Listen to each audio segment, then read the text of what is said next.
Hello everyone, students. Today we will study class 5th NCERT English, Unit 4th.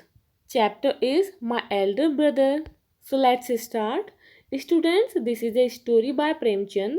ये जो कहानी है ये प्रेमचंद के द्वारा लिखी गई है, टाइटल्ड बड़े भाई साहब, जिसका टाइटल है बड़े भाई साहब. द स्टोरी सोज, ये कहानी हमें बताती है that experience is as important as hard work, कि जो अनुभव होता है वो उतना ही महत्वपूर्ण होता है, उतना ही इम्पोर्टेंट होता है जितना कि हार्ड वर्क. इट मीन्स कठिन परिश्रम. Scene first is a hostel room. एक हॉस्टल का कमरा है. टू ब्रदर्स हैं, एज 9 एंड 14 ईयर्स. एक की एज है 9 और एक की जो एज है वो 14 ईयर्स है, 14 साल है. Sitting at a study table, एक पढ़ने वाली मेज पर बैठे हुए हैं. द एल्डर ब्रदर, बड़ा भाई, भैया, इज रीडिंग अ बुक, एक किताब पढ़ रहा है. एंड द यंगर वन, जो छोटा है, Munna, is drawing pictures of birds and animals, जो कि बर्ड्स और एनिमल्स की पिक्चर ड्रॉ कर रहा है. अब भैया कहते हैं what are you doing Munna, Munna आप क्या कर रहे हो. मुन्ना कहता है आई एम ड्राइंग, मैं ड्राइंग कर रहा हूँ. भैया कहते हैं व्हेन विल यू स्टडी, तो आप पढ़ोगे कब. Where were you in the morning, और सुबह आप कहाँ थे. मुन्ना कहता है टर्निंग पेल, पीला हो जाता है. आई वॉज प्लेइंग, मैं खेल रहा था भैया. How can you sit with a book for hours together. अब अपने भैया से कहता है कि आप घंटों तक एक ही किताब के साथ कैसे बैठ सकते हो भैया. भैया कहते हैं दैट्स बिकॉज, ये इसलिए है क्योंकि I want my foundation in education to be very strong, क्योंकि मैं अपनी जो शिक्षा है उसकी नींव को मजबूत बनाना चाहता हूँ. If the base is strong, यदि हमारी नींव मजबूत होगी, then the building will stand firmly, तो जो हमारी बिल्डिंग है, जो आगे का भविष्य होगा वो बहुत ही मजबूत होगा. Sometimes it takes me 2 years to do 1 year's work, कभी कभी मुझे 1 साल का वर्क करने में 2 साल भी लग जाते हैं. इट मीन्स ये जो चीज़ें होती हैं, कभी कभी 1 साल का कार्य 2 साल में होता है. मुन्ना कहता है भैया you are 5 years older than I am, आप मुझसे 5 साल बड़े हैं जितना कि मैं हूँ. And 3 classes ahead of me, और आप 3 क्लास आगे हैं मुझसे. आई वंडर, मुझे आश्चर्य होता है, why you keep writing the same word 20 times, कि आप एक ही वर्ड को 20 बार क्यों लिखते रहते हैं. 1 sentence मोर देन 20 times, और एक सेंटेंस को लगभग 20 बार से भी ज़्यादा लिखते हैं. And copy poem several time in beautiful letters, और सुंदर सुंदर लेटर्स में आप बहुत सारी पोएम्स को कॉपी करते रहते हो. भैया कहता है यू नो, तुम जानते हो, studying English is no child's play, कि इंग्लिश को पढ़ना कोई बच्चों का खेल नहीं है. One has to work very hard in order to learn the subject, इस विषय को याद करने के लिए, सीखने के लिए, है ना, एक को बहुत कठिन परिश्रम करना पड़ता है. टू स्पीक और राइट इंग्लिश प्रॉपरली, इंग्लिश को बोलने और लिखने के लिए अच्छे से, ट्रेमेंडस एफर्ट इज रिक्वायर्ड, बहुत ज़्यादा प्रयास की ज़रूरत होती है. But the moment you get a chance, लेकिन एक क्षण यदि आपको मौका मिले, you run to the field, तुम तो फील्ड में दौड़ोगे. प्ले मार्बल्स, कंचे खेलोगे. फ्लाई पेपर काइट्स, जो कागज की पतंगे होती है वो उड़ाओगे. और sit idling away with friends for fun, और फन के लिए आप अपने आलसी जो मित्र हैं उनके साथ बैठोगे. Can't you sit down and study, क्या तुम यहाँ बैठ नहीं सकते और पढ़ नहीं सकते. भैया मुन्ना से कहता है. मुन्ना कहता ओ भैया there is a big Mela in the village, कि गांव में एक बहुत बड़ा मेला है टुडे, आज. शुड वी गो, क्या हमें जाना चाहिए. भैया कहता have you ever seen me going to a fair और going to watch a cricket और हॉकी मैच, क्या तुमने कभी मुझे क्रिकेट और हॉकी मैच में या फिर किसी भी मेले में जाते हुए देखा है. I don't go near them, मैं तो उनके पास भी नहीं जाता. I prefer to study a book, मैं तो इससे अच्छा किताब पढ़ना पसंद करता हूँ. I don't mind repeating a class for more than 2 years, मुझे एक क्लास को 2 साल से ज़्यादा पढ़ने में कोई भी दिक्कत नहीं होती है. इट मीन्स मुझे बुरा नहीं लगता. But you might stay in the same class all your life, लेकिन तुम तो एक ही क्लास में हमेशा रहना. Do you expect to pass if you waste your time playing all the time, क्या तुम पास होने की आशा करते हो. यदि तुम अपना सारा टाइम खेलने में ही बिता दोगे तो पास कैसे होगे. You are simply wasting father's hard earn money, आप तो, अब वो कहता है कि तुम तो जो फादर की मनी है जो वो बहुत मेहनत से कमाते हैं उसे वेस्ट कर रहे हैं. मुन्ना स्टार्ट्स क्राइंग, मुन्ना जो है रोना शुरू कर देता है जब उसका भाई इस तरीके से उससे बात करता है. ऑन बीइंग स्कोल्डेड, उसके द्वारा डांटे जाने पर. एंड सॉबिंग साउंड्स, और सुबकियाँ लेता है. वाह वाह वाह, वाह वाह, हु आर हर्ड, ये सब बातें सुनता है। मुन्ना, भैया I feel like running away, मुझे ऐसा लग रहा है कि मैं यहाँ से भाग जाऊँ, एंड गोइंग बैक होम, और घर वापस चला जाऊँ। भैया कहता है नाउ नाउ स्टॉप क्राइंग, अब रोना चुप बंद करो, अब रोना बंद करो। Put on a nice smile, और अपने चेहरे पर एक नाइस सी स्माइल, प्यारी सी स्माइल दो। Look I will make a time table for you to follow, मैं तुम्हारे लिए एक टाइम टेबल बनाऊंगा, इट मीन्स समय की सारणी बनाऊंगा। गेट अप एट डाउन, सुबह से लेकर शाम तक। टाइम और शेड्यूल, 6 बजे वॉश योर हैंड्स, अपने हाथ धोना। Have your breakfast and sit down to study, अपना ब्रेकफास्ट लोगे और पढ़ने के लिए बैठ जाओगे।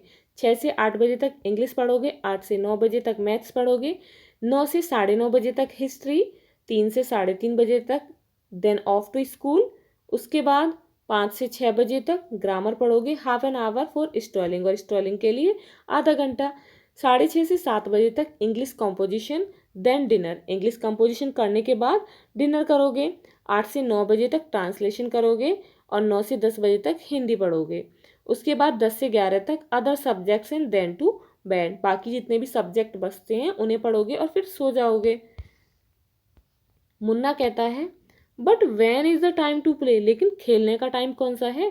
भैया कहता है play, what is the need Munna, खेलने की क्या ज़रूरत है। मुन्ना कहता oh I love the green fields, मुझे हरे भरे खेत पसंद हैं। द जेंटल ब्रीज, ठंडी ठंडी हवा। I want to jump up like a football, मैं फुटबॉल की तरह जंप करना चाहता हूँ। I like the touch and go and hu tu sound of the kabaddi, मैं कबड्डी का गेम देखना चाहता हूँ। And the hurry and flurry of volleyball pulls me like a magnet, और मैं जो वॉलीबॉल का गेम होता है उसे देखना चाहता हूँ। As soon as I am on the field, और जैसे ही मैं खेत में होता हूँ, आई फॉरगॉट एवरीथिंग, और मैं सब कुछ भूल जाता हूँ। सीन 2 होता है अब। The final exams are over, जो फाइनल एग्जाम्स होते हैं वो खत्म हो गए हैं। And the results are out, और रिजल्ट निकल गया है। भैया अलास, अरे I have failed once again, मैं फिर से फेल हो गया। मुन्ना कहता ओ बट भैया, लेकिन भैया I have passed and topped my class, मैं तो पास हो गया और मैंने अपनी क्लास को टॉप किया है। Now there is only 2 years difference between us, अब तो केवल 2 साल का ही डिफरेंस हमारे बीच में रह गया है। भैया कहता है बट माई डियर ब्रदर, लेकिन मेरे डियर भाई, डोंट बी सो प्राउड, इतना प्राउड फील मत करो। You have passed only 1 class, तुमने केवल एक क्लास पास की है। एंड यू थिंक, और तुम सोचते हो, दैट आई एम स्टूपिड, कि मैं स्टूपिड हूँ। एंड यू आर स्मार्ट, और तुम स्मार्ट हो। Once in a while in A gulli danda game, एक बार गुल्ली डंडा के गेम में, यू माइट गेट लकी, तुम लकी हो सकते हो। एंड हिट ए गोल, और गोल कर सकते हो। But that does not mean, लेकिन उसका मतलब ये नहीं है, you have mastered the game, कि तुमने उस गेम में मास्टरी हासिल कर ली है। You have to work hard to be successful in life, तुम्हें जीवन में सफल होने के लिए कठिन परिश्रम करना है। When you have to study a subject like algebra और जियोमेट्री इन हायर क्लासेस, जब तुम्हें एल्जेब्रा और जियोमेट्री जैसी सब्जेक्ट्स को हायर क्लासेस में पढ़ना पड़ेगा, देन यू विल अंडरस्टैंड, तब तुम समझोगे the importance of hard work, इस हार्ड वर्क की importance. In geometry if one rights ACB instead of ABC, यदि कोई ACB लिखता है किसकी जगह, ABC की जगह, the answer is marked wrong, तो जो आंसर होता है वो गलत हो जाता है। The examiners will not spare you, तो जो एग्जामिनर्स होगा वो आपको स्पेयर नहीं करेगा।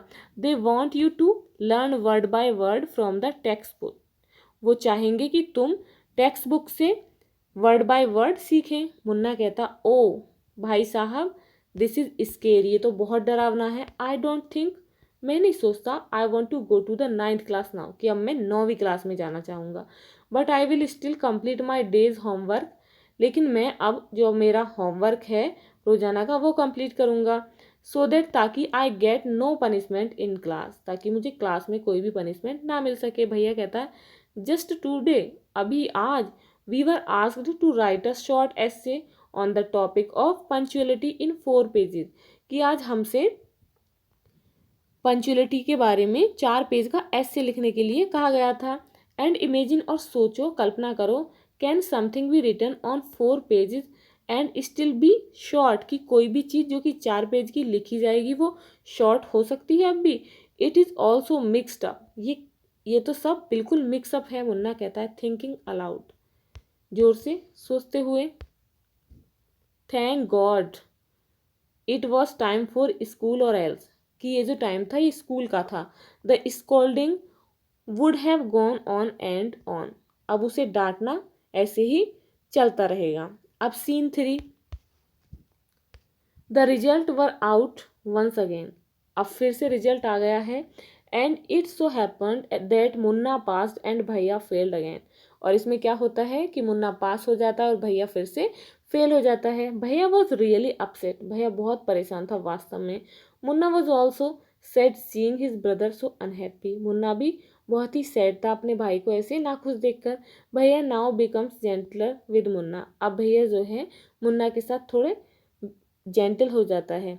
Munna became naughtier because of this, और इसके कारण ही जो मुन्ना है वो शरारती हो गया है। And studied even less than before, और पहले से भी बहुत कम पढ़ता है। मुन्ना टॉकिंग अलाउड, जोर से बातें करता हुआ। आई एम लकी, मैं कितना लकी हूँ। आई कैन पास इजीली, मैं आराम से पास हो सकता हूँ आसानी से। I need not study so hard, मुझे ज़्यादा पढ़ने की ज़रूरत नहीं है। Now I can play games with my friends and fly kites, अब मैं अपने दोस्तों के साथ गेम्स खेल सकता हूँ, काइट्स फ्लाई कर सकता हूँ, उड़ा सकता हूँ। But I should still be careful, लेकिन मुझे अभी थोड़ा सावधान रहना होगा। दैट भैया डज नॉट सी मी, कि भैया मुझे यहाँ नहीं देख लें फ्लाइंग काइट्स, पतंगों को उड़ाते हुए। One day A kite is flying slowly downwards, एक दिन पतंग नीचे की तरफ धीरे धीरे उड़ रही थी। Munna starts running in order to grab it, Munna ने इसे पकड़ने के लिए भागना शुरू किया। सडनली अचानक ही comes face to face with भैया, वो भैया के सामने आ जाता है। भैया catching hold of Munna's hand, Munna के हैंड को, हाथ को पकड़ते हुए। Are not you assumed to be playing kites all day along, क्या तुम्हें सारे दिन पतंग खेलते हुए शर्म नहीं आती? डोंट यू रियलाइज, क्या तुम्हें ये भी रियलाइज नहीं होता that now you are in the 8th class, कि अब तुम 8वीं क्लास में हो। And are not studying in a lower class, और तुम एक किसी छोटी क्लास में नहीं पढ़ रहे हो। इफ़ यू थिंक, यदि तुम सोचते हो, that I am just 1 class ahead of you, कि मैं केवल तुमसे एक क्लास आगे हूँ। And I can't stay anything, anything और तुमसे कुछ नहीं कह सकता। यू आर रॉन्ग, तो ये तुम्हारी गलती है। I am 5 years older than you are, मैं तुमसे 5 साल बड़ा हूँ जितने की तुम हो। एंड विल ऑलवेज बी, और हमेशा तुमसे बड़ा रहूँगा। Understanding does not come only from reading books, समझदारी केवल किताबों को पढ़ने से नहीं आती। Look at Maa and Baba, माँ और बाबा को देखो। Maa has never gone to school, माँ कभी भी स्कूल नहीं गई। And Baba has only passed 5th class, और बाबा केवल 5वीं पास ही हैं। सो स्टूडेंट्स, अब देखते हैं हमने इस चैप्टर में कौन कौन से न्यू वर्ड्स पढ़े हैं। फाउंडेशन, फाउंडेशन बोलते हैं सॉलिड बेस को, एक मजबूत आधार को, नींव को। शेड्यूल होता है टाइम टेबल यहाँ पर। एसे का मीनिंग होता है कंपोजिशन ऑन एनी सब्जेक्ट, किसी भी विषय पर कोई कंपोजिशन। निबंध, आइडलिंग बोलते हैं विदाउट एनी पर्पज लेजी, यानी कि बहुत ही आलसी, बिना किसी लक्ष्य के बैठे रहना। मास्टर्ड बोलते हैं gained expertise, it means skilled, Kusal. So students, if you like this video, please like and share, and if you are new on this channel, please subscribe the channel. Thank you.